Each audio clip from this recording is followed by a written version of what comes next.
kuatkan hati. Negeri ini memanggilmu kawan.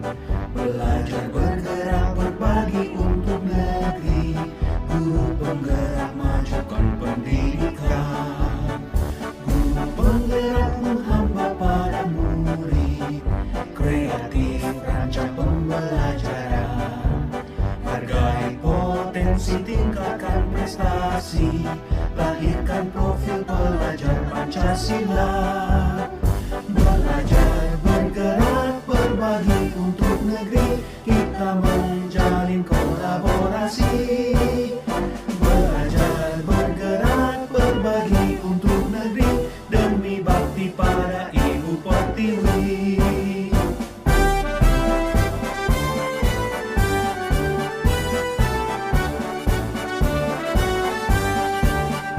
Bulatkan tekad, kuatkan hati. Negeri ini memanggilmu kawan. Belajar bergerak berbagi untuk negeri. Guru penggerak majukan pendidikan. Guru penggerak menghamba pada murid. Kreatif rancang pembelajaran. Hargai potensi, tingkatkan prestasi. Lahirkan profil pelajar Pancasila. Belajar bergerak berbagi untuk negeri. Kita menjalin kolaborasi. Belajar bergerak berbagi untuk negeri. Demi bakti pada Ibu Pertiwi. Belajar bergerak berbagi untuk negeri. Kita menjalin wabarakatuh. Alhamdulillah, alhamdulillah, Untung terlindungi. Assalatu wassalamu ala asrofil anbiya wa mursalin wa ala alihi wa sahbihi rasulillah. Yang saya hormati Ibu Kepala Sekolah, Ibu Rita Astuti SPD. Yang saya hormati Ibu Wakil Kepala Sekolah, Ibu Juraida SPD. Yang saya hormati Bapak Ibu Majelis Guru yang hadir pada hari ini. Tak lupa juga kita berselawat kepada Nabi kita dengan ucapan Allahumma sholli ala sayyidina Muhammad wa ala ali sayyidina Muhammad. Baiklah, susunan acara kita hari ini yang pertama pembukaan. Selanjutnya doa yang akan disampaikan Bapak Fadli SPD. Kepada Bapak Fadli, persilakan.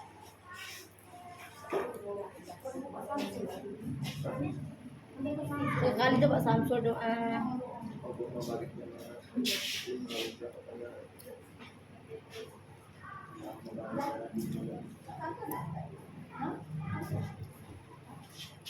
Assalamualaikum warahmatullahi wabarakatuh. Waalaikumsalam warahmatullahi wabarakatuh.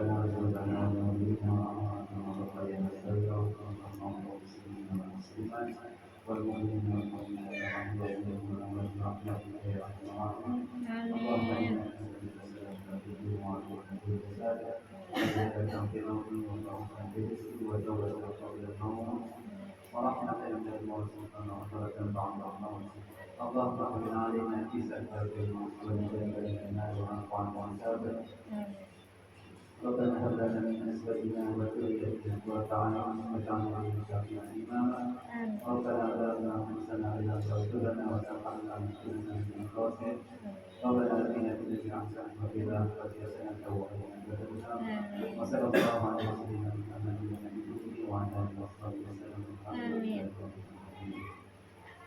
Assalamualaikum warahmatullahi wabarakatuh. Waalaikumsalam warahmatullahi wabarakatuh. Terima kasih kepada Bapak Fadli. Acara selanjutnya pengarahan dari Kepala Sekolah Ibu Rita Astuti SPD. Kepada Ibu kami persilakan.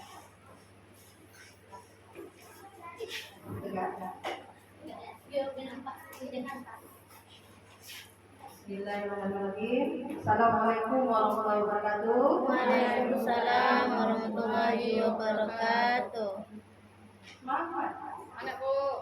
Assalamualaikum warahmatullahi wabarakatuh. Waalaikumsalam warahmatullahi wabarakatuh. Baru guru bahasa kelima. Ya. Selamat pagi Bapak Ibu. Pagi. Alhamdulillah kita panjatkan puji dan syukur kepada Allah Subhanahu wa taala karena telah memberi kita berbagai macam nikmat dan nikmat sehat dan nikmat segala macam nikmat sehingga kita bisa hadir pada hari ini. Ya, pada hari ini di ruangan sederhana ini, di ruangan majelis guru dalam rangka diskriminasi penyebaran pemahaman penerapan pengalaman budaya positif, yaitu Ibu Sayyidatul Akhirah. Ya. Tak lupa selawat beriring salam kita panjatkan juga kepada Nabi Junjungan Alam, Nabi besar kita sallallahu alaihi wasallam dengan ucapan Allahumma shalli ala sayyidina Muhammad wa ala ali sayyidina Muhammad. Semoga nanti kita mendapat syafaatnya di yaumil akhir. Amin. Amin. Yang saya hormati Ibu Wakil Kepala Sekolah, Ibu Mulaidah Didik, dan yang saya banggakan Bapak-bapak, Ibu Guru, Habis Guru yang tersudi hadir pada hari ini. Ya, pada hari ini kita akan mendengarkan aksi nyata dari Ibu Mira, yaitu mengenai budaya positif. Ya, budaya positif. Mungkin Bapak Ibu pernah mendengar apa itu budaya positif, ya kan? Budaya positif. Budaya positif ini merupakan nilai-nilai atau kebiasaan-kebiasaan yang ada di sekolah, ya kan? Tujuannya apa nilai-nilainya ada di sekolah? Tujuannya apa? Untuk membentuk anak-anak kita, karakter anak kita menjadi anak-anak yang kritis, bertanggung jawab, bersopan santun dan sebagainya. Mungkin Bapak Ibu sudah tahu apa itu budaya positif, ya kan? Mungkin ada juga yang belum atau tidak ingat atau lupa. Nanti kita dengarkan bersama-sama yang disampaikan oleh Bu Mira, ya kan? Itu merupakan kalau di sekolah ini kita terapkan budaya positif yang ada di sekolah kita, insya Allah, ya. Insya Allah nanti anak-anak kita akan mempunyai budaya-budaya positif ini, ya. Kemudian kita juga untuk membentuk budaya positif itu diperlukan juga guru-gurunya yang bersifat positif, seperti itu, ya kan? Gurunya dulu harus bersifat positif. Contohnya kalau budaya positif ini, kalau kita misalnya meminta anak nanti kan kalau misalnya masuk keluar kelas, misalnya kita minta izin, ya kan? Permisi Bapak Ibu. Jadi bagaimana sikap Bapak Ibu terhadap anak seperti itu? Ya, mungkin kita marah-marah, ya kan? Nah, jadi kalau anak sudah bersifat positif, guru-gurunya juga harus bersifat positif. Makanya ada pepatah mengatakan, pernah dengar pepatah seperti ini? Pepatah atau apanya? Guru kencing berdiri, murid kencing berlari. Pepatah. Pepatah itu mengatakan guru kencing berdiri, murid kencing berlari. Maksudnya apa? Kalau gurunya jadi kencing berdiri, tentu anaknya akan lebih parah, ya kan? Dari gurunya sama.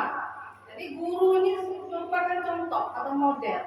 Jadi dalam kita bercontoh atau model, hati-hati bersikap. Jadi kalau kita ingin anak itu bersikap lemah lembut dengan kita juga harus bersikap lemah lembut. Jadi guru itu contoh.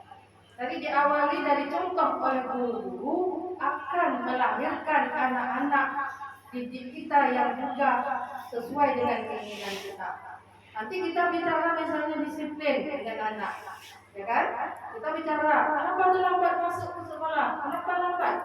Kita sendiri seperti apa? Masuknya aja jam 7.30, ternyata kita masuknya 7.40 seperti itu. Jadi kita tidak bisa membicarakan disiplin kalau kita sendiri tidak disiplin. Bertanggung jawab juga seperti itu. Jadi disiplin budaya positif ini tujuannya kenapa dibuat di sekolah? Nanti tujuannya itu tadi,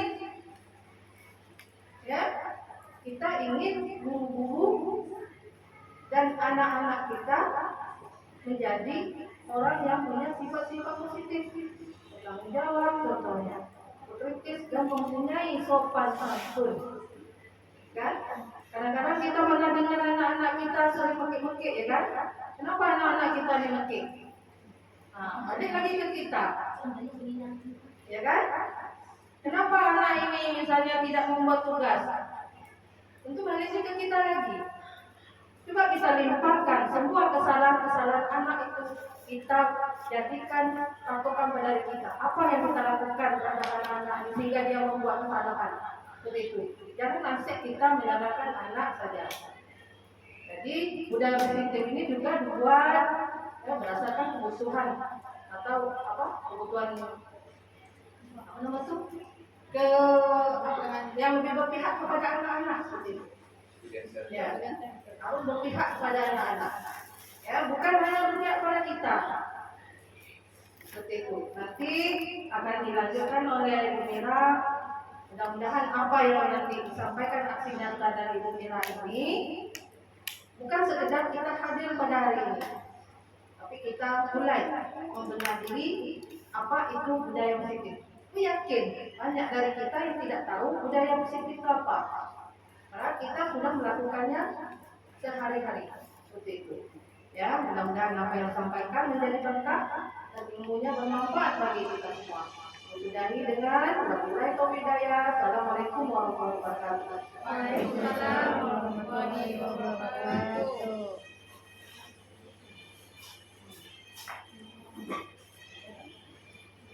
Terima kasih kepada guru kita Astuti. Yang selanjutnya diseminasi budaya positif oleh Ibu Sayyidatul Amira SPD. Kepada Ibu Sayyidatul Amira, silakan.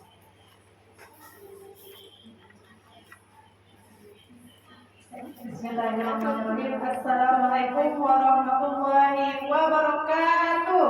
Waalaikumsalam warahmatullahi wabarakatuh. Luar biasa, masih semangat. Yuk, sebelum kita mulai diseminasinya, kita tepuk semangat dulu ya. Ya. Ayo, tepuk semangat. Dang dang dang, Ding ding ding. Dung dung dung. Dang dang dang, ding ding ding, dung dung dung. Ser. Aha aha ma. Aha aha ngai. Aha aha semangat. Baiklah Bapak Ibu, tahu nggak kenapa saya mulai kegiatan ini dengan tepuk semangat dulu? biar ibu semangat. Biar ibu semangat. Yang Pinter. pertama, yang keduanya, biar juga pikirannya saya harus semangat. Kalau kita berpikiran positif, insya Allah apapun yang kita lakukan hasilnya juga akan positif. Baiklah, di sini izin kita kita. Ya, alhamdulillah, puji syukur kita haturkan kepada Allah Subhanahu wa Ta'ala yang telah melimpahkan rahmat serta nikmatnya yang berupa kesehatan sehingga pada siang hari ini meskipun dalam banyak kegiatan banyak tugas, tetapi Bapak Ibu masih berkenan untuk menyempatkan diri membantu saya untuk melaksanakan kegiatan diseminasi penyebaran pemahaman dan penerapan pengalaman budaya yang positif. Nah, tadi budaya positif sudah dijelaskan tantangan bersama di website luar biasa benar. Budaya positif itu nilai-nilai yang ada di sekolah. Pertanyaannya, apakah sekolah kita sudah pernah melakukan budaya positif? Hal yang terkecil saja di dalam kelas. Menurut Bapak Ibu. Budaya positif. Mau sampah ke tempatnya. Oke, membuang sampah pada tempatnya. Ada lagi. Merapikan tempat duduk benar itu juga budaya. Ada lagi. Merapikan baju, pakaian. Oke, merapikan pakaian setiap kali masuk. Nah, itu contoh-contoh budaya positif. Sebenarnya sudah kita terapkan, hanya saja bahasanya baru kita ketahui bahasanya itu adalah budaya positif. Nah, pada kegiatan ini saya ditemani Ibu Rita Astuti selaku kepala sekolah kita. Kemudian pada program pendidikan guru penggerak saya memiliki fasilitator Ibu Rosa Novita SPD AWD, kemudian pengajar praktek yang sekaligus membimbing saya pada setiap kegiatan-kegiatan CPG, yaitu Bapak Wawan Setiawan SAG SPD. Beliau mengajar di SMP Negeri 9 Kepayakan, mungkin dari kita sudah banyak mengenal ya sosok beliau.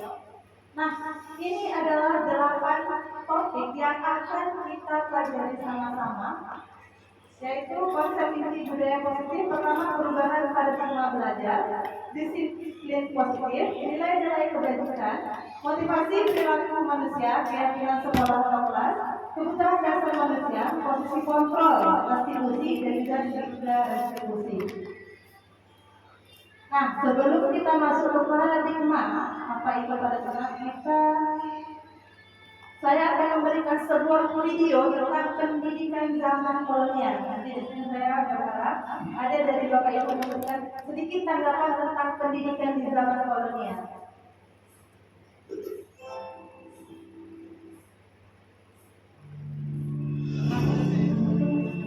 Salam dan bahagia, Bapak Ibu calon guru penggerak. Video ini akan menggambarkan tentang pendidikan zaman kolonial, sekaligus menjadi pengantar bagi Anda untuk berefleksi kembali perjalanan pendidikan Indonesia dari zaman kolonial hingga saat ini.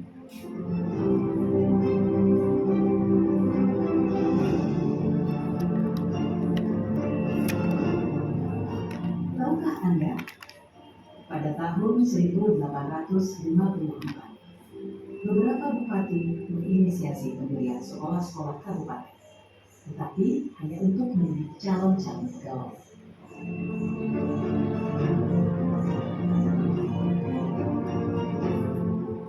Kemudian tahun yang sama, lahirlah sekolah-sekolah Bumi Putra yang hanya mempunyai 3 kelas. Rakyat hanya diberikan pelajaran membaca, menulis, dan berhitung sepenuhnya, dan hanya mendidik orang-orang pembantu dalam mendukung usaha dagang mereka.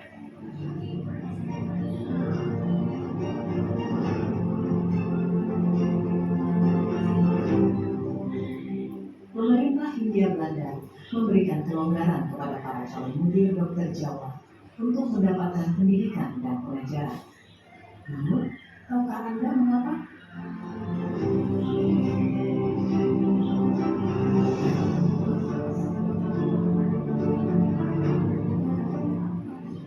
Pada tahun 1920, lahirlah cita-cita baru yang memimpikan perubahan radikal dalam pendidikan dan pengajaran.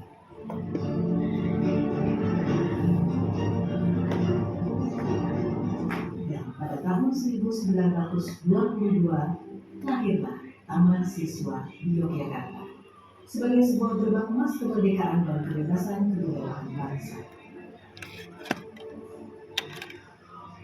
Taman Siswa ada sebagai jiwa rakyat untuk merdeka dan bebas.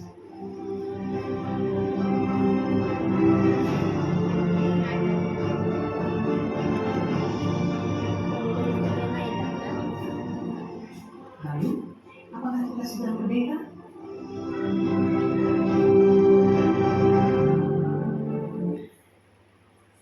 Baik, Bapak Ibu, berikutnya ya video tentang pendidikan zaman kolonial. Pertanyaannya, apakah kita sudah merdeka? Oke, dari Bapak Ibu siapa yang ingin menanggapi dari video tadi? Bagaimana pendidikan pada masa kolonial? Ada? Oke, Bu Aja bisa? Oke, Bapak Aji.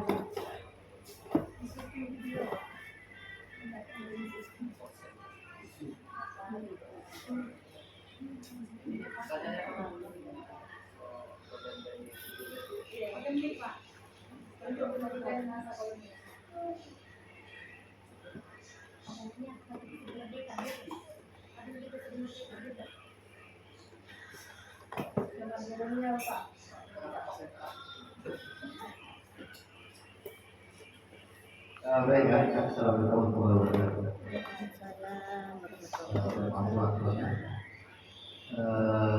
Telah saya lihat ya dari video tadi bagaimana bentuk pendidikan dan kolonial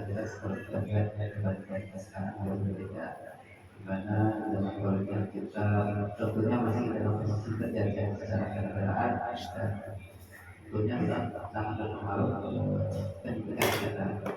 Dan dari media tersebut kita bisa lihat bagaimana perjuangan para pahlawan kita berusaha memajukan pendidikan bagi anak bangsa kita. Dalam keadaan yang sangat terbatas, tapi mereka bersemangat sehingga memberikan harapan siswa seperti itu. Barangkali itu dari saya. Punya salah Waalaikumsalam Oke, luar biasa jawabannya ya. Akhirnya ada lagi nggak? Kalau sistem pengajarannya, kalau di zaman kolonial seperti apa? Sebelum kita lari ke paradigma belajar, kira-kira sistem pembelajaran pada masa kolonial seperti apa? Ya, mau coba. Ya. Apakah mereka menggunakan study center atau teacher center atau seperti apa strategi yang mereka gunakan? Oke, di masa pembelajaran ya di zaman kolonial itu dulu dari pembelajaran dulu orang itu masih menggunakan salam-salaman ya kan, salam-salaman dulu menggunakan papan tulis itu bentuknya kapur ya kan. Terus untuk sistem pembelajaran itu masih menggunakan fokus kepada guru. Oke, kalau masa kolonial pembelajarannya masih berfokus sama guru. Dan apakah itu salah? Pertanyaannya. Oke, Bika tidak. Kenapa kita tidak salah? Iya kan ada jawaban, ada alasan. Ya benar, sama kolonial sistem pembelajarannya masih teacher center. Apakah itu salah? Jangan jawab. Kalau salah ada alasannya, benar ada alasannya. Iya. Jawabannya ada.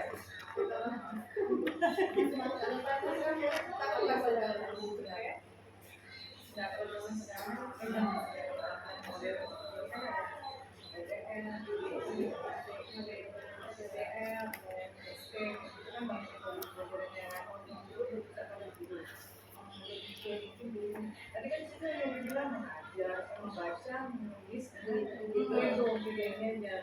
Terus guru memberikan ilmu tuh kayak ceramah ya, yang dulu itu ceramah itu mencatat buku ceramah dengan Oke, luar biasa ya Brika dan misalnya ayo dikasih apa? Dikasih W, kasih O, kasih W. Wow, keren. Wow, keren. Wow, keren. Wow, keren. Ya, sebenarnya itu analisa yang bagus. Sebenarnya kalau kita analisa sendiri pendidikan zaman kolonial, kenapa masih teacher center? Ya benar teacher center karena apa? Muridnya tidak bisa mendapat ilmu dari lain. Teknologi masih kurang bagus. Sumber-sumber pembelajaran, sumber-sumber ilmu belum ada. Makanya mereka menggunakan teacher center. Dapat membaca, dapat menulis, dapat berhitung itu sudah alhamdulillah. Kalau kita perhatikan seperti apa pendidikan saat ini menurut Bapak Ibu? Kalau tadi kita sudah membahas dari penjajahan, nah kalau sekarang seperti apa? Menurut Bapak Ibu pembelajaran yang Ibu rasakan sekarang seperti apa? Oke, masih berpusat pada guru. Apakah itu salah? Kalau pembelajaran saat ini masih berpusat kepada guru, apakah itu salah? Menurut Bapak Ibu? Salah nggak kalau pembelajaran itu berpusat sama guru?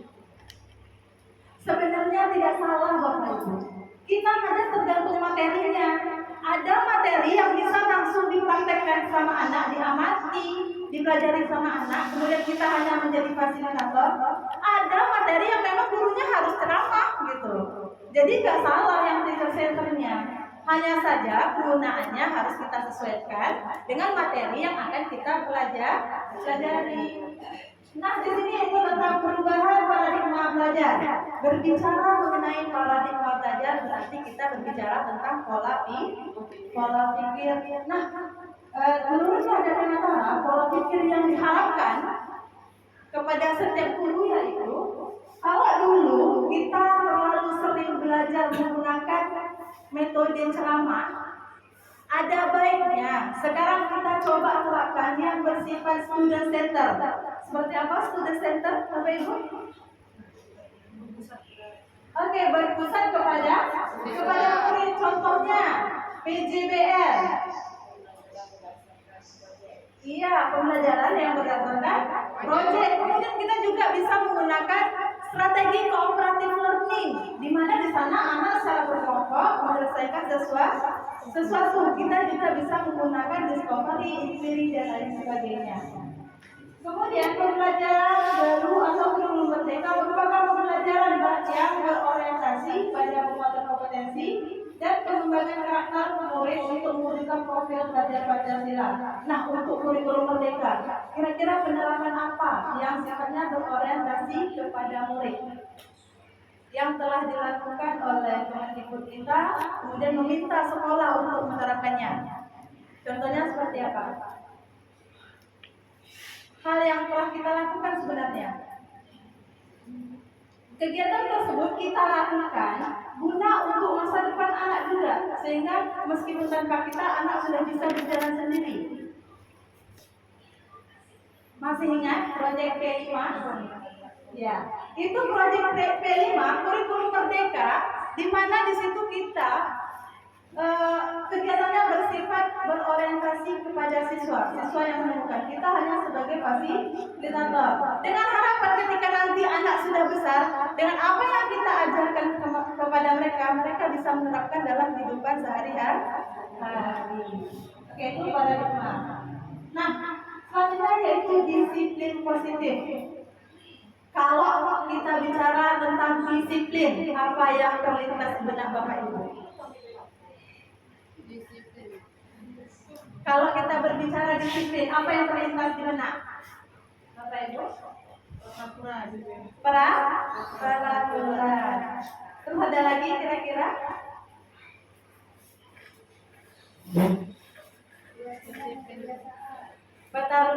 Peraturan dan kebiasaan. Oh, dijadikan kebiasaan. Oke. Nah, disiplin positif adalah suatu cara penerapan disiplin yang mengajarkan anak bertanggung jawab dan menumbuhkan kesadaran diri berdasarkan nilai-nilai kebajikan. Di sini saya mau bertanya, sering nggak kita berpikir bahwasannya disiplin itu ada kaitannya atau sama dengan hukuman? Disiplin sama dengan hukuman.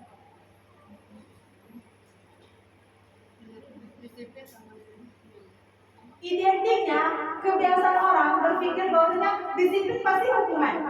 Yang tidak melakukan sesuatu, yang tidak mengikuti aturan, berarti akan dihukum. Sebenarnya disiplin ini bukan hukuman, Bapak Ibu.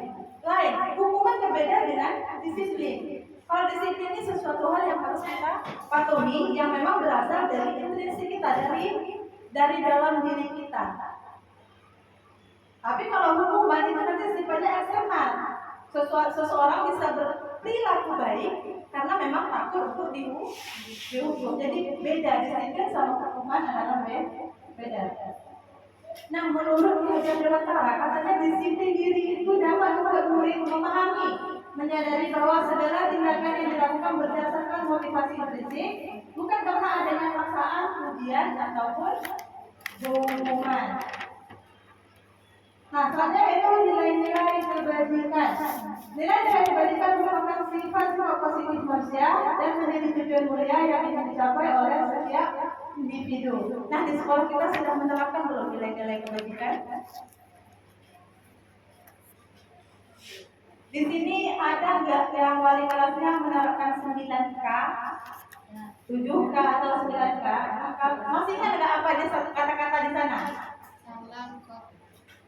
Kebersihan, keimanan, keamanan. Sebenarnya itu sudah masuk nilai-nilai kebajikan yang ingin kita capai. Sebenarnya sudah kita terapkan, cuma kita saja belum menyadari bahwasanya itu nilai-nilai kebajikan. Nah, ini karena kita kurikulum merdeka, maka nilai kebajikan yang diharapkan itu harus menghasilkan nanti pelajar yang berprofil Pancasila. Masih ingat ada 6 ya? Ada beriman, bertakwa, mandiri, bernalar kritis, berkebinaan global, gotong royong, dan kreatif. Nah, sebenarnya nilai kebajikan ini kita tidak hanya berpatok kepada profil pelajar Pancasila. Masih banyak lagi, ada rasa hormat, mandiri, menghargai, lulus hati, pendengar yang aktif, dan lain sebagainya. Bisa kita terapkan. Guna apa? Gunanya agar karakter pada anak itu bisa terbentuk dengan baik. Jadi kita akan poles dengan sedemikian rupa melalui nilai-nilai kebajikan yang akan kita program ke depannya. Kemudian motivasi perilaku manusia. Nah, tadi kita bilang disiplin merupakan adanya kesadaran dari dirinya sendiri agar dia sukses. Kira-kira hal itu bisa nggak dilakukan kalau tidak ada motivasi dari dirinya? Tidak. Jadi motivasi ini harus terjadi pada manusia. Di sini ada 3 motivasi menurut dari Klaser. Yang pertama untuk menghindari ketidaknyamanan ataupun hukuman. Bapak Ibu pernah nggak lihat anak kita kalau ke sekolah dari datang sampai dia pulang pakaiannya rapi? Ada, pasti ada ya. Di sini ada nggak Bapak Ibu lihat kalau kita masuk di kelas sebelum masuk anaknya keluar seperti ini, kemudian di dalam kelas kenapa gurunya langsung dimasukkan? Pernah lihat? Oke, kira-kira kenapa dia masukkan bajunya di dalam? Takut, aku slow. Oke, takut karena hukuman. Jadi motivasi dia berubah perilaku dari yang buruk menjadi yang baik karena ada hukuman dan hukuman itu bersifat ekstrinsik dari orang lain. Oke, apakah itu bagus? Apakah seperti itu bagus? Kurang bagus. Kurang bagus ya, kenapa Budila? Karena bukan dari kesadaran diri sendiri. Oke, bagus karena bukan dari dirinya sendiri. Kalau tidak ada guru berarti bajunya lepas lagi. Kemudian katanya untuk mendapatkan imbalan atau penghargaan. Di sini saya yakin yang percaya wali kelas pasti sering memberikan penghargaan. Contoh dulu ya, kita siapa anak yang datang cepat ya, anak yang datang cepat dapat penghargaan. Kemudian setelah penghargaan tersebut tidak dilakukan melalui perintah, apakah anak masih muda dan cepat? Tidak, berarti kegiatannya hanya bersifat sementara. Berarti itu termasuk ekstrinsik. Nah, selanjutnya untuk menjadi orang yang mereka inginkan dan menghargai diri sendiri sesuai dengan nilai-nilai yang mereka percaya. Nah, di sini Bapak Ibu pernah nggak melihat anak kita yang betul-betul belajar? Nah, kalau dikasih tugas betul-betul fokus, betul-betul mengerjakan. nah, Pernah ya? Itu sebenarnya ada motivasi dari dirinya sendiri. Saya harus sukses, saya harus bisa. Itu motivasi dirinya sendiri. Oke, dari guru sebenarnya kita juga bisa memotivasi siswa. Bagaimana siswa bisa memunculkan kesadaran diri dari dirinya sendiri? Stuck in the stone, just like in the book. Ini Bapak Uwan, dia mencoba untuk menanamkan sikap percaya diri kepada muridnya, sehingga muridnya terdorong Bapak Ibu untuk melakukan perubahan dari yang tidak mampu menjadi mampu.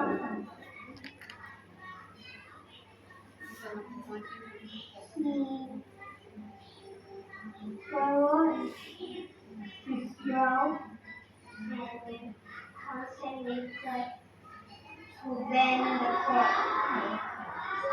Alright, class.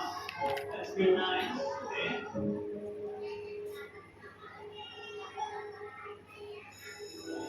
Here I have a fork. I'm going to do some magic with it. Who wants to be my volunteer? I'm going to place this fork into this empty bag over here. Right? I want you to focus your mind on the fork inside there. Bend it forward. My favorite bit. It's done. Good.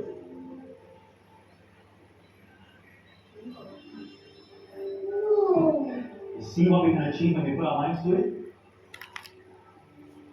And keep it.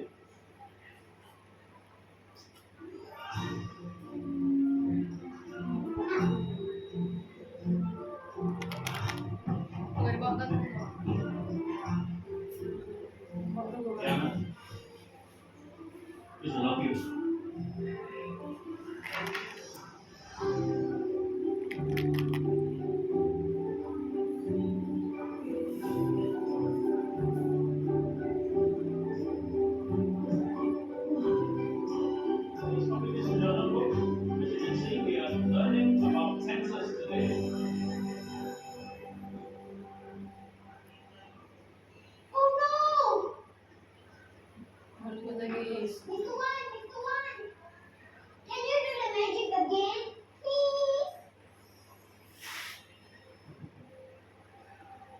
wasn't me, Aman. It was all you.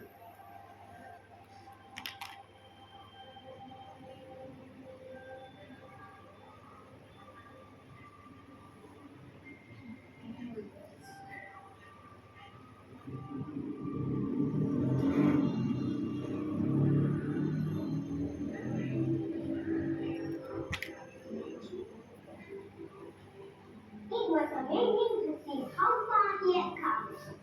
He wondered if he had been born along by euphoria or by magic. But it was neither. It was him, taking one step, and then another, and still another. And all these were infinitely better than magic.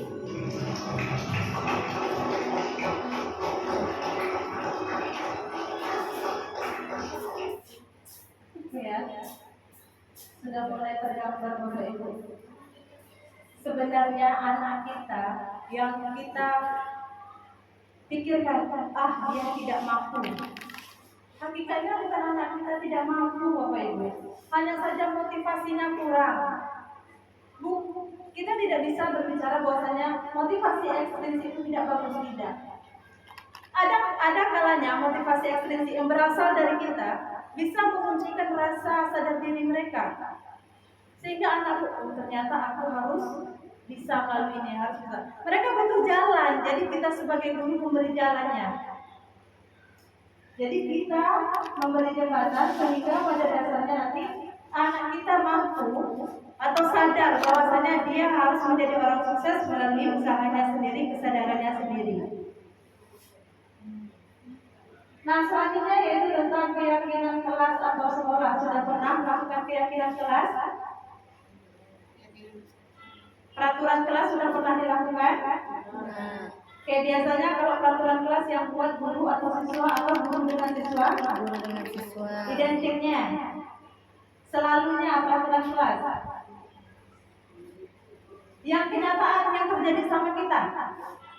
Guru. Guru. Nah, di dalam peraturan kelas kita ada nggak membuat yang namanya konsekuensi? Ada yang tertulis? Nggak ada. Ada intang. Ada yang tertulis konsekuensinya? Tempel intang. Oke, ada. Itu adalah peraturan. Peraturan kelas itu biasanya bersifat sepihak. Peraturan kelas itu harus dilakukan. Kalau tidak dilakukan maka akan ada konsekuensi. Dan itu berbeda dengan keyakinan. Kalau keyakinan sesuatu yang berasal dari diri kita sendiri, kita berubah karena memang dari diri kita sendiri. Karena di sini berbicara mengenai keyakinan sekolah atau kelas, maka keyakinan ini harus kita renungkan, kita sepakati. Di kelas kita maunya keyakinan seperti apa? Sehingga untuk 6 bulan ke depan atau 12 bulan ke depan, kelas kita menjadi aman, nyaman, kondusif, dan saling menghargai dan lain sebagainya. Oke, contoh misalkan, kalau di kelas biasanya anak tidak boleh datang terlambat. Itu peraturan ya yang sudah kita buat di sekolah. Tidak boleh datang terlambat. Kalau datang terlambat nanti dihukum misalkan lari lapangan 1 hari itu konsekuensinya. Nah, kalau keyakinan tidak Bapak Ibu. Kalau tidak datang terlambat berarti di sana ada disiplin waktu. Misalkan seperti itu. Jadi yang kita tulis sana disiplin. Jadi di keyakinan ini tidak ada istilah yang namanya konsekuensi atau hukuman yang berasal dari gurunya, dari aturannya. Kalau mereka melanggar nanti keyakinan ini, kita punya nanti yang namanya segitiga restitusi. Jadi keyakinan itu tidak ada hukuman, namun permasalahannya ketika anak melanggar bisa kita lakukan dengan cara segitiga restitusi, nanti akan dijelaskan. Oke, guru berperan dalam mewujudkan terbentuknya keyakinan kelas atau sekolah dengan adanya kesepakatan antara guru dan murid. Jadi makanya kalau keyakinan kelas harus ada kesepakatan. Pembentukan keyakinan kelas katanya pernyataannya harus universal, misalkan saling menghormati. Jadi katanya udah umum, udah semua dipakai. Kemudian keselamatan. Mungkin yang lainnya jagalah kebersihan. Kalau di aturannya kan tidak boleh membuang sampah sembarangan, tapi karena kita mengubah jadi keyakinan semua orang kelas, bahasanya menjadi jagalah kebersihan. Oke, selanjutnya kebutuhan dasar manusia. Oke, Bapak Ibu ada lihat gambar di sana? Gambar pertama ada apa? Duduk berdua, makan. Oke, kebutuhan dasar pertama yaitu bertahan hidup. Bertahan hidup apa saja? Makan, minum, tempat tinggal. Kemudian yang kedua, keluarga. Kalau dalam keluarga biasanya ada rasa kasih sayang ya? Ada. Oke, ada rasa diterima nggak sama keluarga? Oke, jadi kebutuhan dasar manusia ini yang kedua rasa kasih sayang dan diterima dalam keluarga. Yang ketiga, ini ada yang main bola, ada yang bernyanyi, ada yang melukis. Oke, kira-kira ini apa? Keterampilan ya, keterampilan berarti kebutuhan dasarnya ada penguasaan, di mana seseorang memiliki kuasa, memiliki kemampuan untuk melakukan sesuatu. Nah, yang ini, gambar yang hitam tua ini. Apa itu? Olahraga. Happy belanja. Happy ya. Oke, gambar ini adalah gambar kebebasan. Di mana? Oke, mereka merasakan bebas. Kemudian yang terakhir merasa happy. Sebenarnya Bapak Ibu, kalau ada siswa kita kurang saja satu dasar kebutuhan mereka, itu akan mempengaruhi mood mereka belajar. Pernah ngerasa nggak? Ada nggak di dalam kelas ketika kita masuk di kelas, anak terlambat datang, sudah terlambat datang, dia loyo saja. Pernah nggak ada seperti itu? Ada. Pernah nggak Bapak Ibu cari tahu kenapa anak itu terlambat datang? Pernah nggak kenapa anak itu loyo? Pernah nggak bertanya seperti itu? Kalau lambat datang pernah, tapi kalau loyo sakit. Oke, bangkit tidur lambat, tak sempat sarapan. Oke, ada lagi. Sebenarnya Bapak Ibu, penguasaan kelas bisa kita mulai dari sana. Terkadang orang bilang, payah kalau menguasai kelas, anak tuh dapat dicakap, anak tuh bising. Sebenarnya itu tergantung diri kita lagi Bapak Ibu, bagaimana kita menguasai kelas. Hal yang pertama bisa kita lakukan yaitu paling tidak, coba barisan kursinya rapi, jangan macam jalan ulok kalau kata kita. Kemudian di sini ada sarapan atau belum? Kita kan masih bisa. Kalau kita udah tahu kondisi anak, kita senang mau masuk. Oh, kalau anak pada lemes, nanti kegiatannya seperti ini, jangan terlalu berat. Gitu. Kemudian bertahan hidup, maka minum kasih sayang. Nah, saat itu posisi kontrol guru. Yang pertama adalah penghukum. Nah, menurut Bapak Ibu, hukuman itu apa? Kalau penghukum orangnya, kalau hukuman itu apa?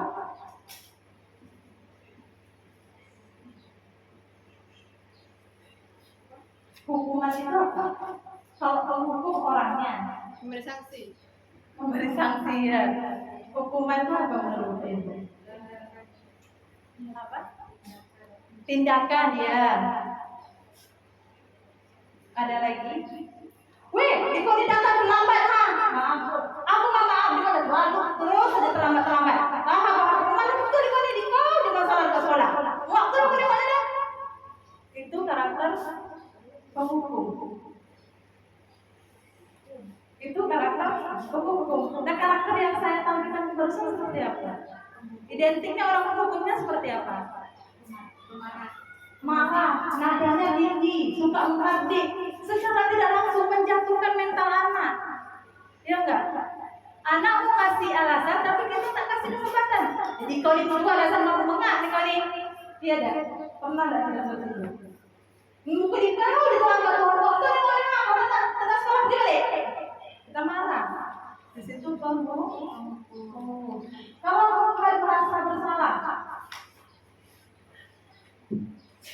seperti apa merasa bersalah? Nah, usaha masing nanti dari mau saya gitu jadi marah. Kan kalau masuk nih, kalau tak mau belajar silakan duduk aja, tapi jangan bising-bising. Iya, nanti kalau dengar ibu Kelsek marah. Ibu udah tugas ke kantor belum ibu nak. Oke. Identiknya kalau mau merasa bersalah, kita pasti minta tolong, bahasanya mendayu, suara kita rendah. Tetapi konsepnya kita menyalahkan anak tersebut. Kalau mereka berisik, berarti nanti gurunya dipanggil kepala sekolah. Jadi dari rasa bersalah tersebut, mereka paling tidak untuk meminimalisir kesalahan-kesalahan mereka. Bagus nggak penghukum sama pembuat rasa bersalah? Efektif nggak kira-kira untuk merubah siswa? Kalau tadi cara kita menghukum, kira-kira ada nggak efektif nggak anak berubah? Kenapa tak efektif? Itu tadi karena bukan dari kesadaran diri sendiri. Bukan dari kesadaran diri sendiri. Pernah nggak ibu ketemu semakin anak ini kita marah, semakin dia bandel? Iya, karena itu tadi ada kebutuhan dasar mereka yang tidak dipenuhi dari rumah, kemudian sampai di sekolah mereka kena marah dan akhirnya mereka bandel, gas, salah palingan ibu tuh marah besok, palingan kena hukum, akhirnya seperti itu. Oke, next itu teman di sini. Ada nggak guru-guru sini yang memposisikan dirinya sebagai teman? Sebenarnya identiknya banyak di teman ya. Pelan-pelan ada nanti siswa datang ngadu, ya benar, datang ngadu ke gurunya. Kemudian gurunya dengan tenang, dengan santai, dengan ramah. Cuy, janganlah begitu, cuy, tak bagus, cuy, awak cantik lah. Bahasa slang yang kita gunakan itu mereka akan merasa bahwasanya kita guru ini ramah. Tapi ada kelemahannya di sini Bapak Ibu. Saya juga sudah merasakan. Kalau kita terus memposisikan diri sebagai teman, anak jadi bergantung dengan kita. Apapun keputusan, mereka tidak bisa mengambil keputusan sendiri. Dia pasti mencari temannya. Karena kita nih guru dan dianggap sebagai teman, mereka pasti datang ke kita. Nah, andaikan guru yang dianggap teman itu tidak ada, dia pasti ngeklaim dia tidak akan melakukan apa-apa, karena dia tergantung hanya ke satu orang. Selanjutnya pemantau. Nah, kalau pemantau ini identiknya terapi, ngapa datang terlambat? Dan tahu kan konsekuensinya kalau datang terlambat? Jadi sifatnya cuma daftar saja. Dia memantau kesalahan-kesalahan anak dengan konsekuensi yang telah disepakati. Selanjutnya manajer. Oke, manajer. Manajer ini posisi kontrol yang tertinggi. Namun menurut saya pribadi itu tidak bisa kita gunakan secara langsung. Karena ada kalanya kasus anak kita harus melalui membuat rasa bersalah. Ada kalanya kasus anak kita lakukan melalui posisi kontrol teman, pemantau atau manajer. Nah, di manajer ini Bapak Ibu, guru itu membantu siswa, mendukung siswa untuk menemukan solusi dari kesalahan-kesalahan yang mereka lakukan. Jadi dia hanya sebagai pembantu, jadi orang ketiga, mediator dari kesalahan-kesalahan.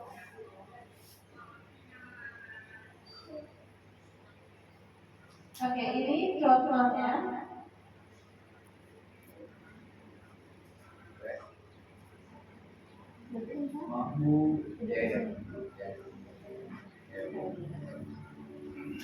Nah, ini posisi penghukum.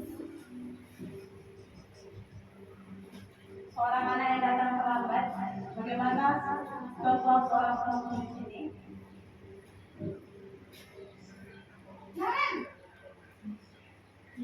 Sini kamu. Malu terlambat. Kamu deh pasti terlambat. Maafmu, saya. Apa? Apa coba? Alasan kamu apa lagi? Kapan sih kamu tidak terlambat? Malas sekali ya kamu jadi anak. Saya. Dasar pemalas. Kamu kapok sih kamu. Sudah berapa kali terlambat? Sana, kamu keliling lapangan basket 2 kali. Kenapa saya harus ke lapangan basket, Bu? Kenapa? Kamu melawan ibu. Berani-beraninya jawab. Sudah terlambat, masih berani jawab pula. Sekarang, keliling lapangan basket 5 kali sekalian. Bilang kapok. Cepat. Pergi sana lapangan basket.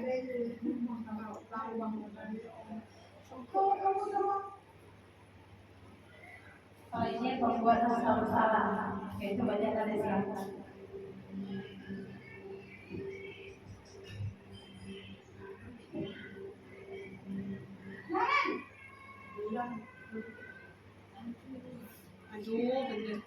Selamat pagi, Bu. Naren, kamu kenapa terlambat lagi, Nak? Ya Tuhan, Naren. Kamu senang ya bikin ini ya? Kamu terlambat lagi. Aku yang keburu kepala sekolah, Nak. Sampai ini kamu. Gimana ini? Maaf, Bu. Gusti Naren, kamu suka ya kalau ibu keburu kepala sekolah? Terus, sekarang ibu harus tulis apa ini buku absen? Ini kamu sudah sering terlambat loh. Ibu harus apa coba? Maaf, Bu. Maaf sekali. Ya sudah, lain kali jangan bikin ibu susah lagi ya nak ya. Ibu tidak akan kuat lagi kalau kamu begini terus. Bisa jantungan kalau ibu. Bisa beli dong. Bisa. Sabon. Maaf ya, Bu. Maaf sekali.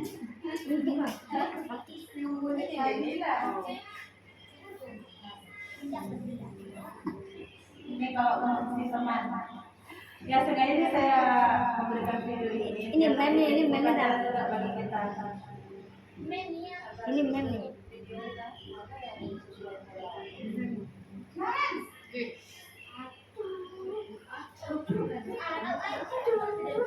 Selamat pagi, Bu. Wah, sudah jam berapa ini? Meme. Habis, saya lupa saya, Bu. Kamu malah menyalahkan ibu kamu. Mira, teman dah. Kok Mira banget sih? Iya, Bu. Saya memang sangat bangun tadi. Jadi, nggak bisa kencang. Tetap nggak kencang, Bu. Ya sudah sangat nanti lain kali ya bikin lagi ya biar nggak terlambat lagi bikin senang ibu demi ibu bisa kan? Bisa, Bu.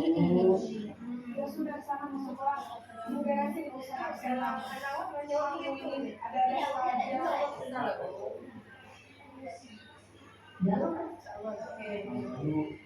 ini memantau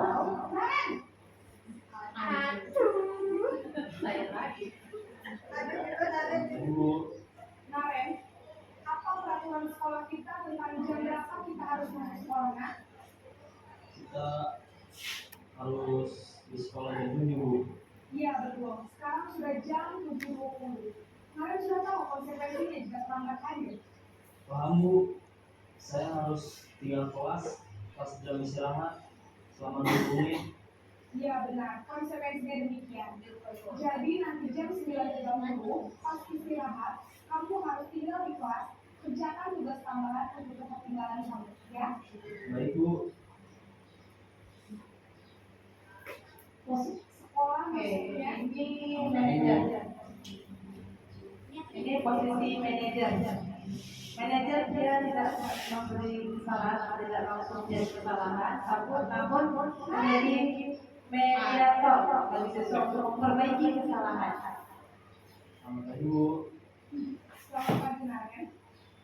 Maaf, Bu. Saya terlambat. Iya, sekolah masuknya jam 7, sekarang sudah jam 7.20. Jadi sekarang bagaimana ini, Naren? Maaf, Bu. Saya lupa soal saya semalam. Baiklah, menurut kamu, keyakinan sekolah yang mana yang harus kamu tingkatkan? Menghargai diri sendiri dan orang lain mungkin, ya, Bu. Setuju. Jadi, menghargai keyakinan sekolah tersebut. Iya, Bu. Saya meyakininya. Apakah kalian bersedia memperbaiki masalah keterlambatan ini? Bersedia, Bu. Bagaimana kalau memperbaiki masalah keterlambatan ini? Saya akan coba untuk tidak lupa menyetel alarm saya, Bu. Baik, kalau kalian bukan alarm di rumah, ada orang yang kira-kira bisa bantu mengingatkan tidak? Banyak. Ada, Bu. Kakak saya, Kak Emma. Ada lagi selain Kak bimbing saya. Baik, jadi yang mengingatkan Anda adalah Kak Emma dan Ibu Anda. Kira-kira akan mulai saya kapan, Nen? Setelah pulang sekolah, akan segera saya lakukan. Baik, jadi Naren akan setel alarm untuk bangun besok pagi yang akan diingatkan oleh kakak dan ibu dan Naren ya. Ada lagi yang mungkin perlu dilakukan, Naren?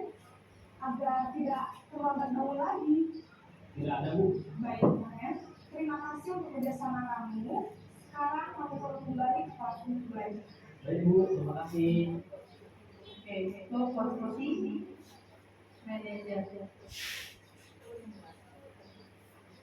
Oke, ada tergambar Bapak Ibu seperti apa kamu, seperti apa Kamu lah.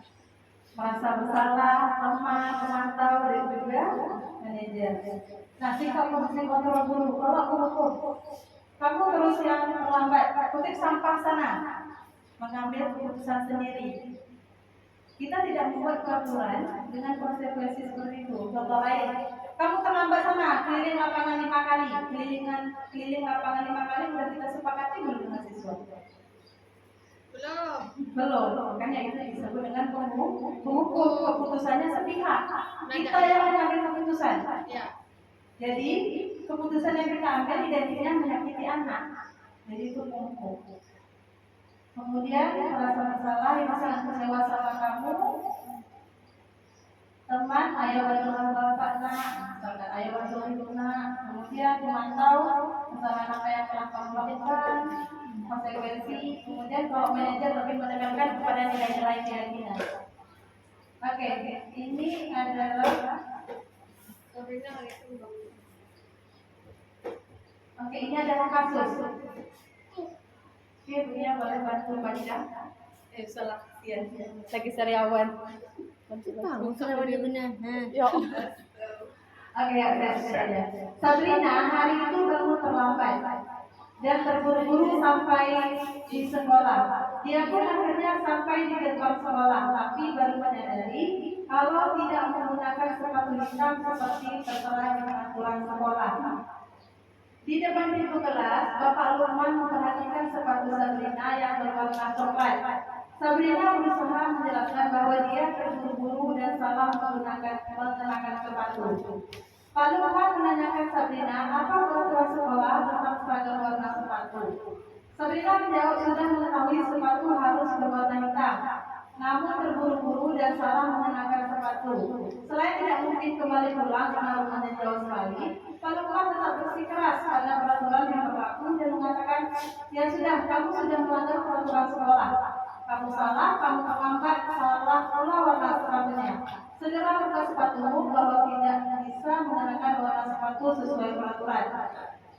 Sabrina meminta maaf dan memohon kembali kepada Pak Lukman agar tetap dapat mengenakan sepatunya dan berjanji tidak akan mengulangi kesalahannya. Namun, Pak Lukman tidak mau tahu. Tidak, kamu telah melanggar peraturan sekolah. Kalau tidak sanggup mengambil sepatu di rumah atau diantarkan sesuatu ke sekolah, ya sudah, kamu tidak bersepatu saja seharian di sekolah. Sekarang copot sepatumu dan silakan belajar tanpa sepatu seharian. Sabrina pun dengan berat hati mencopot sepatunya dan memberikan kepada Pak Lukman. Seharian dia tidak berani berkeliling sekolah karena malu dan lebih banyak berdiam diri di kelas tanpa alas sepatu. Nah, menurut Bapak Ibu, kalau kasusnya seperti ini, posisi apa yang digunakan Pak Lukman terhadap kasus Sabrina? Pak, oke, di mananya kita bisa mengatakan bahwasanya Pak Lukman sebagai pengukur?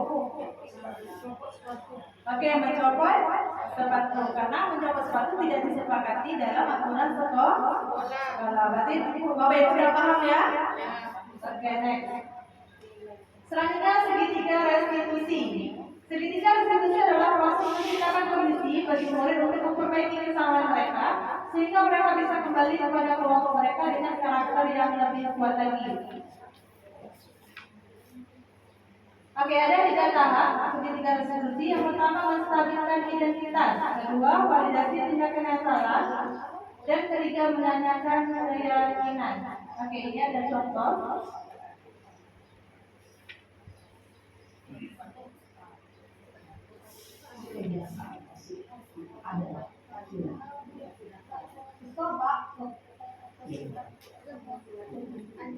Ini contoh menstabilkan identitas.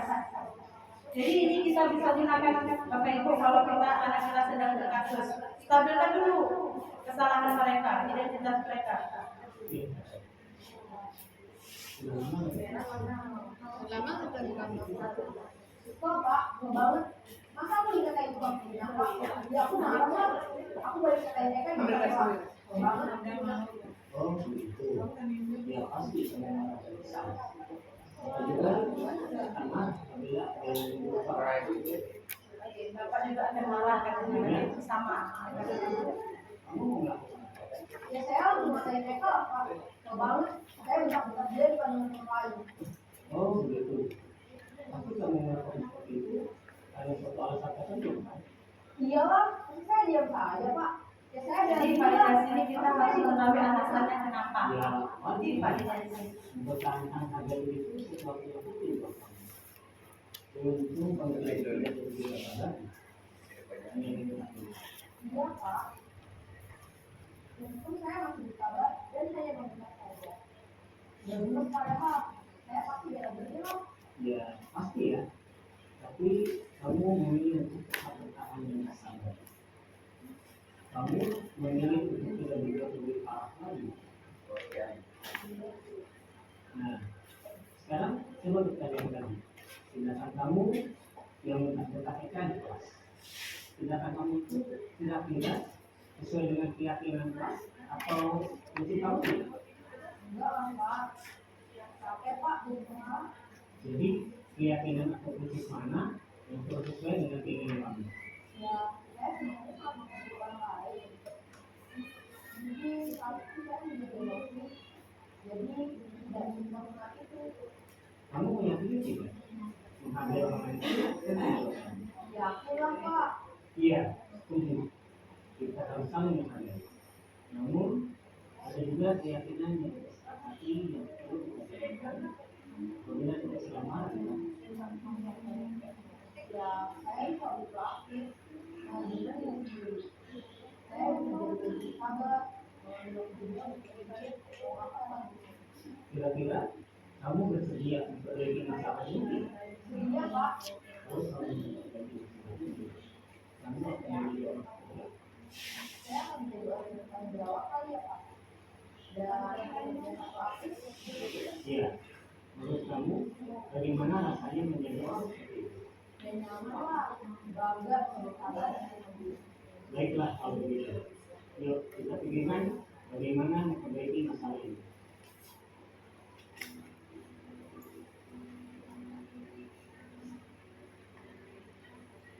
Oke, itu contoh tadi ya, penerapan segitiga restitusi.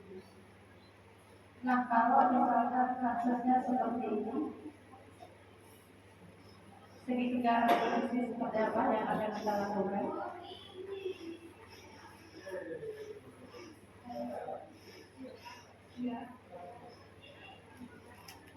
Ini real ya. Sebenarnya ini kasus yang sering terjadi di sekolah kita. Ada siswa yang piket, ada yang malas piket. Nah, kira-kira menurut Bapak Ibu seperti apa segitiga restitusinya? Menstabilkan identitas. Kalau ada anak yang tidak piket, kalau kita larikan ke kasus nyata kita, kalau ada anak yang tidak piket seperti Melani tadi dia tidak piket. Kalau apa yang perlu kita lakukan pertama? Oke, memanggilnya dulu, menstabilkan identitasnya dulu, kenapa dia dipanggil dan lain sebagainya. Kemudian setelah itu apa lagi yang harus kita lakukan? Oke, benar. Kita validasi dulu tindakan yang salah tadi. Kemudian meminta alasan. Oke, bagus. Selanjutnya,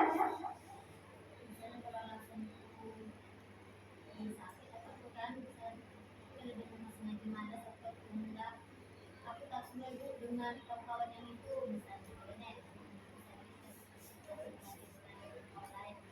oke, kalau udah tahu alasannya, berarti kita hanya memberi jalan kepada dia bagaimana cara memperbaiki kesalahan yang telah dilakukan. Oke, bagus ya, bintang. Alhamdulillah ya untuk guru-guru SMP udah mulai paham. Jadi di sini Bapak Ibu kira-kira pernah nggak kita melakukan seperti dari diskusi ini? Sebenarnya lah sebelum kita mengenal ini. Pernah nggak? Kalau hemat saya sebenarnya kita pernah, cuma tidak semuanya. Dari 3 tadi paling ada 1 atau 2 yang kita terapkan. Kita pasti panggil kan? Ki, apa rambut panjang? Kita gitu kan? Kita panggil kan? Kemudian apa alasan kira-kira anak tadi itu tadi potong? Pasti kita minta cari tahu alasannya apa.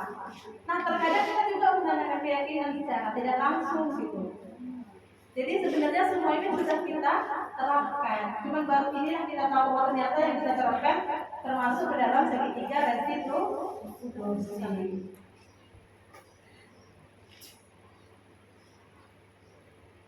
Oke, sekian presentasi dari saya. Mohon maaf kalau ada kekurangan, kesalahan karena memang kita diatur waktu dan kita mulai jam 11 sampai jam 12. Oke, saya kembalikan lagi kepada MC.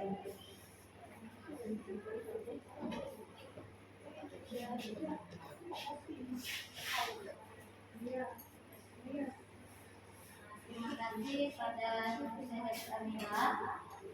Nah, selanjutnya kita refleksi.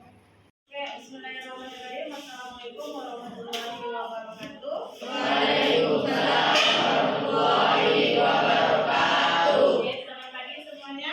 Amin. Okay, how are you today? Okay, everybody give me big five. Oke, masih lupa? Oke, kita ingat ya, seperti apa big one yang masih ingat siapa? Big one. Ingat ya? Tetap. Oke, give me big one. Big one. Big one. Big two. 2 kali ya. Oke, give me big one. Big one. Big two. Big two. Give me up. Give me up. Give me up. Oke. Semangat lah. Mana nih wajah-wajah semangat yang suka ngomong-ngomong nih. Oke.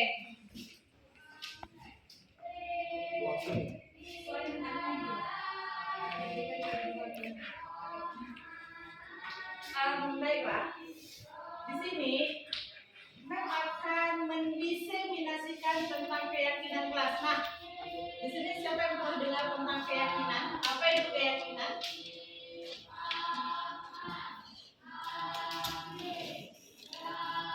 Nah, sebelum oke lah, kita belum masuk ke keyakinan.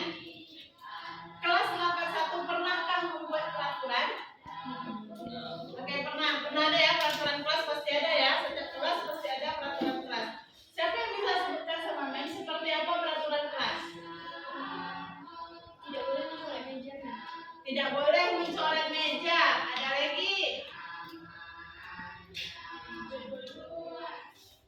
Jadwal pikir tidak boleh mencoret meja, kata Tika. Ada lagi? Yang aturan-aturan. Tidak boleh datang terlambat. Biasanya seperti itu. Apa lagi? Tak boleh merusak kelas. Oke, boleh. Tidak boleh merusak kelas. Ada lagi? Banyak aturan kita. Nah, selama ini peraturan yang kalian ketahui ada nggak konsekuensinya? Ada nggak konsekuensinya? Kalau nanti si A melanggar ini, nanti dia kena ini, ada nggak? Hah? Ada. Pertanyaan selanjutnya, apakah peraturan kelas ini dibuat oleh guru dan siswa atau gurunya saja? Selalunya. Guru dan siswa. Oke, konsekuensinya selalunya disebutkan atau nanti guru aja sepihak mengambil keputusan? Selalunya guru yang mengambil keputusan sendiri. Nah, itu adalah peraturan. Nah, dari contoh yang teman-teman kalian sebutkan tadi, kira-kira peraturan itu apa?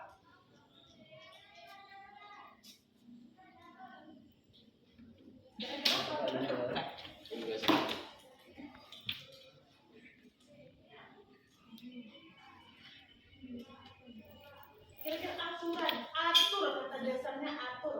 Apa itu atur? Sesuatu hal yang tidak boleh dilanggar. Oke, sesuatu hal yang tidak boleh dilanggar. Nah, peraturan memiliki konsekuensi. Permasalahan selama ini di kita adalah peraturan. Kita membuat peraturan secara bersama, namun konsekuensinya tidak kita lakukan secara bersama. Pengambilan keputusan selalunya secara sepihak. Akhirnya apa? Siswa yang melanggar aturan menjadi tersakiti. Nah, setelah kita mempelajari, setelah kita mengetahui tentang peraturan, kita akan masuk kepada kata keyakinan. Kalau tadi peraturan itu kita buat sama-sama, sesuatu yang tidak boleh kita langgar, kalau kita melanggar, kita ada hukumannya, ada konsekuensinya. Tapi kalau di keyakinan itu tidak ada. Keyakinan ini munculnya dari diri kita sendiri. Contohnya, tidak boleh mencoret meja. Keyakinan kelas kita adalah, misalkan, jagalah kebersihan. Nah, murid yang memiliki keyakinan bahwa di dalam kelas harus menjaga kebersihan, pasti tidak akan melakukan mencoret meja. Benar tidak? Oke, kemudian kita bikin peraturan tidak boleh ngomong kasar, misalnya seperti itu. Nah, kalau keyakinannya apa? Orang yang tidak boleh ngomong kasar. Siswa tidak boleh ngomong kasar, keyakinan kita apa? Nanti sehingga dari keyakinan kita itu menggambarkan hal ini tidak akan kita lakukan.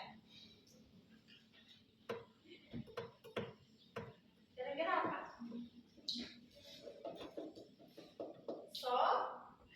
Sopan, bicara sopan. Seseorang yang sudah meyakini bahwa sopan itu adalah hal yang baik yang diyakininya, maka dia tidak akan ngomong kasar. Oke, sampai sini bisa dipahami? Oke, bisa dipahami. Kalau sudah bisa dipahami di buku masing-masing, silakan catat aturan plus keyakinan yang kalian ketahui. Contoh tadi kita seperti ini, tidak boleh mencoret meja. Itu adalah peraturan. Keyakinannya apa? Jagalah kebersihan.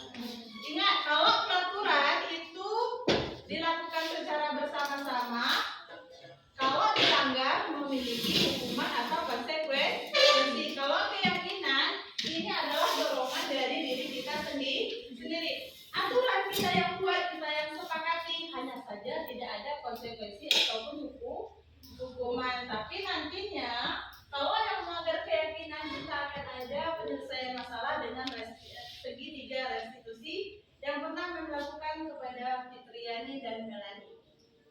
Oke, sampai sini bisa dipahami?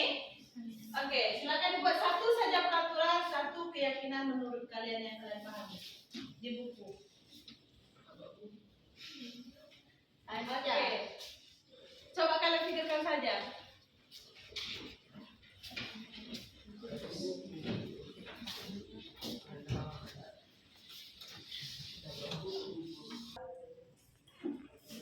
Oke, jangan pakai kertas lagi. Memang ternyata punya dikinat, ini namanya dikinat. Kalau orang kita bilangnya pembatas. Nah, di sini nanti silakan kalian tulis satu peraturan, satu keyakinan. Nanti setelah itu ditempelkan di depan. Bisa dipahami? Jauh, malu.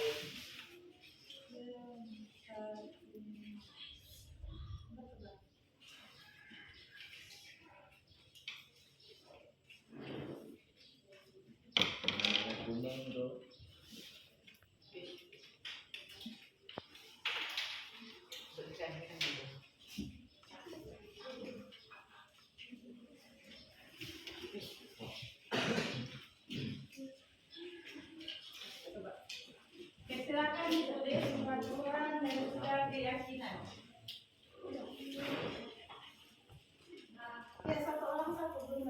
Lalu Boleh dia tulis nama. Kamu baca. Udah lah. Ya. Ayo, sekarang tulis. Peraturan yang kalian ketahui nanti keyakinannya seperti apa? Ini belum. Siapa yang menahan nih? Perasaan tadi pas nih. Ayo. Ya.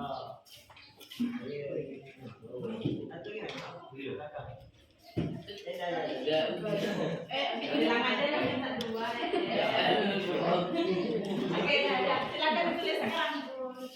Waktunya 2 menit dari sekarang, silakan dipikirkan. Bisa tulis. Ya. Ini. Iya dong.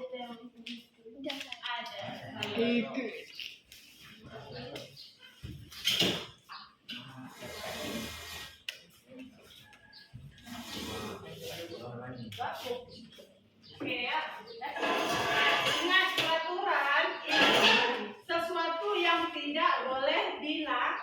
Aturan-aturan yang tidak boleh dilanggar. Kalau dilanggar ada konsekuensi ataupun hukuman lah kalau bahasa kitanya. Konsekuensi jarang kalian dengar kan?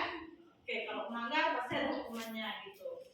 Tapi kalau keyakinan itu memang sesuatu itu dari diri kalian, dari motivasinya dari diri sendiri.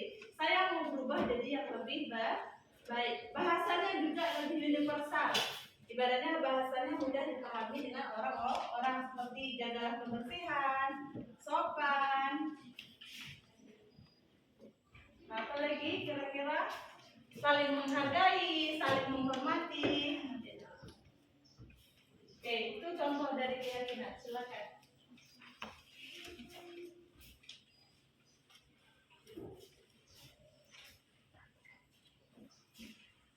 Misalkan tidak boleh datang terlambat, keyakinannya seperti apa? Misalkan disiplin. Oh, udah mantap tuh. Nanti kita sebutkan dulu. Oke, sudah? Sudah selesai? Oke, menurut saya nih, kelas nih punya pendapat yang berbeda-beda. Nah, silakan nanti yang sudah selesai secara teratur silakan ditempel stikinnya di sini. Stikinnya ya, bukan cikinot. Tulis nama ya. Stikinot.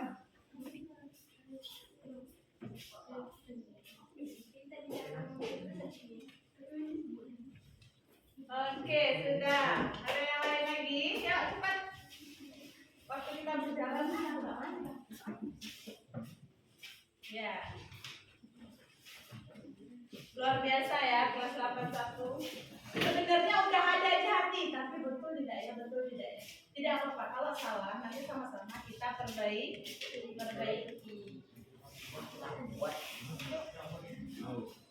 Ayo, nggak apa-apa. Ini peraturan dulu, peraturan yang kamu ketahui apa?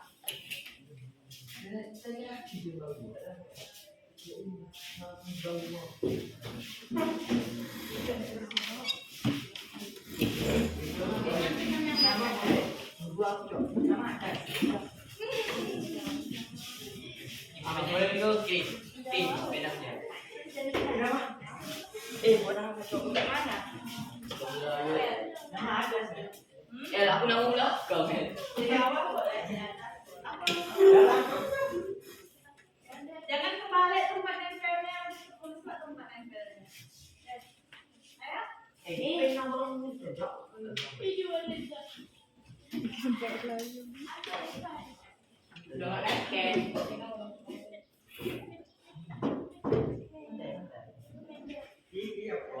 Aku ada emoji ya. Oke, mantap.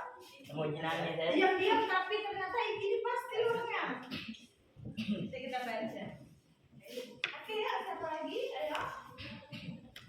Ya, semuanya harus bisa. Ya, semuanya harus bisa. Kan suka kalau kalian pening. Kalau pening berarti sedang berpikir. berjalan. Oke, yuk. Udah nih, udah lewat nih dari 2 menit, ayo.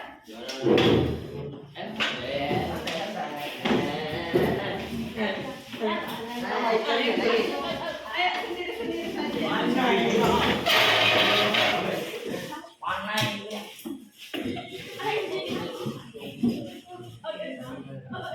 Kuning nih. Malu nengoknya.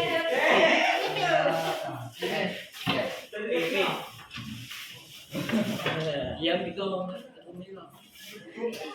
Mengalami gampang banget. Enjak tidak. Oke, next sudah selesai semua. Ya. Sudah. Empoknya empok udah habis. Empok masih menulis. Empok.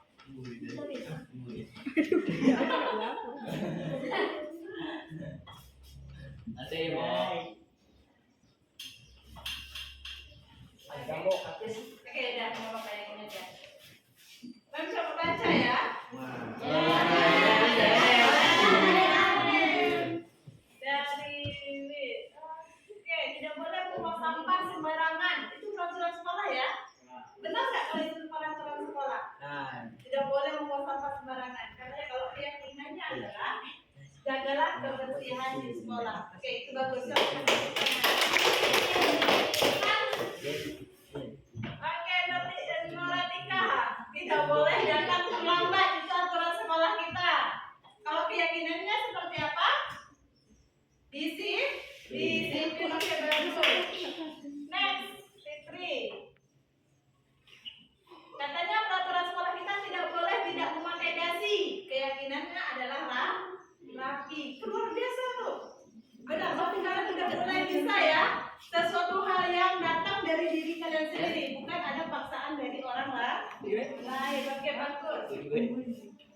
Tidak boleh main kasar, jaga sikap. Tidak boleh cabut, harus disiplin. Tidak boleh membawa sampah sembarangan, sama.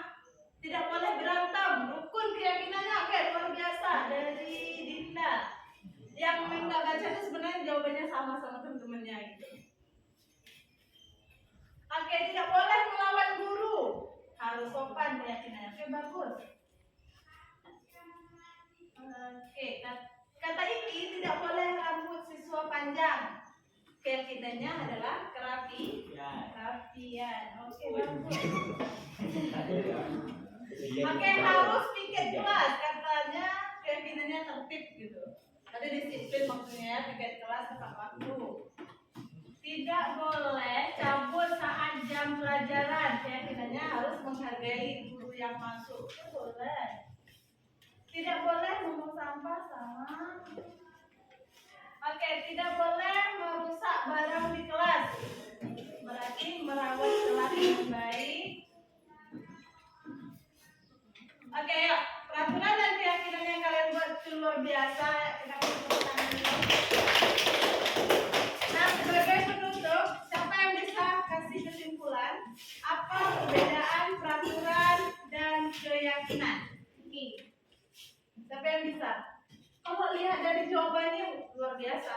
Ini udah benar semuanya. Menurut kalian, Tika bisa? Oke, Tika boleh maju ke depan. Menurut Tika peraturan apa? Keyakinan apa? Ya, nanti yang hati-hati ada yang mau mencoba juga. Ya.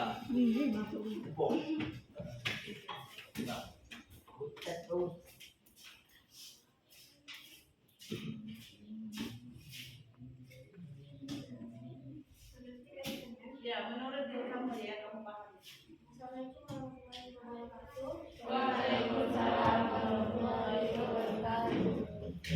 Ini saya akan memberikan sedikit kesimpulan tentang peraturan dan keyakinan.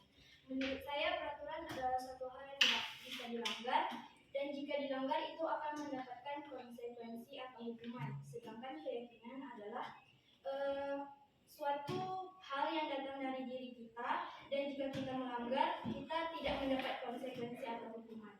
Oke, ya. Oke, kita ada yang lain mau mencoba? Ya. Nah,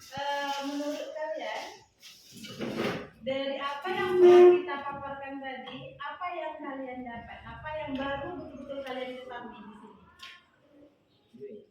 Dari pemaparan kita barusan, sama-sama kita mencarinya, apa itu peraturan dan keyakinan, apa hal baru yang kalian dapat? Ada nggak hal baru yang kalian dapat? Apa bilangnya ada? Oh, ya, kamu. Ini hal baru menurut kalian, bukan menurut kalian. Oh, ternyata selama ini saya tak tahu kalau aturan itu harusnya dibuat sama-sama guru. Betul kan? Ternyata aturan harus dibuat sama-sama, misalkan seperti itu. Oh, selama ini saya tak tahu bahwasanya ada yang namanya keyakinan, berarti ada dorongan dari kita sendiri. Setelah hari ini baru saya tahu. Ada? Enggak ada. Oke. Kalau tidak ada, tutup sampai di sini. Terima kasih atas kerjasamanya. Terima kasih juga atas pemahamannya. Semoga nanti pas di semester 1 di kelas 9 kalian bisa menerapkan keyakinan kelas, bukan peraturan kelas lagi, tetapi keyakinan kelas. Karena sesuatu yang berasal dari diri sendiri, sesuatu yang berasal dari hati kita, insya Allah akan kita tepati. Oke, sampai sini bisa dipahami? Oke. Terima kasih atas waktunya. Assalamualaikum warahmatullahi wabarakatuh. Waalaikumsalam warahmatullahi wabarakatuh. Terima kasih.